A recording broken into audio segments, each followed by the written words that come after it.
Bonjour chers téléspectateurs, je vais parler de l'impact des corridors de Lobito dans le territoire de Congo, précisément la province de Sud-Ubangi.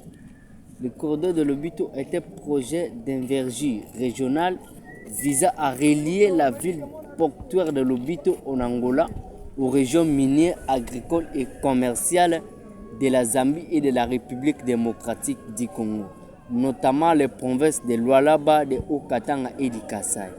Ce projet comprend des routes, des voies ferroviaires, des postes frontaliers modernes et des infrastructures logistiques.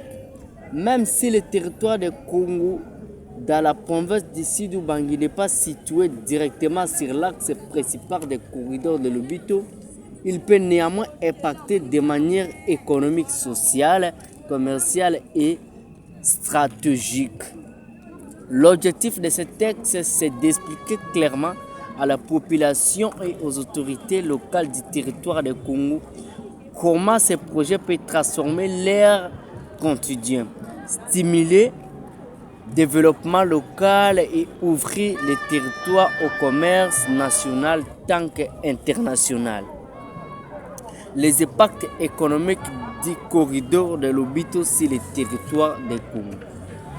Congo est une zone où les populations pratiquent l'agriculture, l'élevage, la pêche et les petits commerces. L'arrivée d'un corridor moderne dans la région ou dans la zone voisine facilitera 1. La vente des produits agricoles tels que maïs, riz, arachide, huile de palme vers la grande ville du pays. 2. L'augmentation de la quantité d'articles disponibles sur le marché de Congo. 3. La baisse du coût du transport de ce qui rend les marchandises moins chères pour les habitants. Même s'ils ne passent pas directement à Congo, le simple fait de transport régional devient simple, fait que le transport régional devient simple, plus rapide dans l'ouest et le centre du pays. Des opportunités pour les commerçants du Sud-Ubangi qui pourront rejoindre plus facilement les points de connexion logistiques. Accès et facilité aux produits importés. Le corridor de Lobito permettra l'arrivée des marchandises du port de Lobito vers la RDC. Cela signifie plus de diversité, matériaux de construction, baisse des échanges carburant, moins de dépendance envers les routes longues,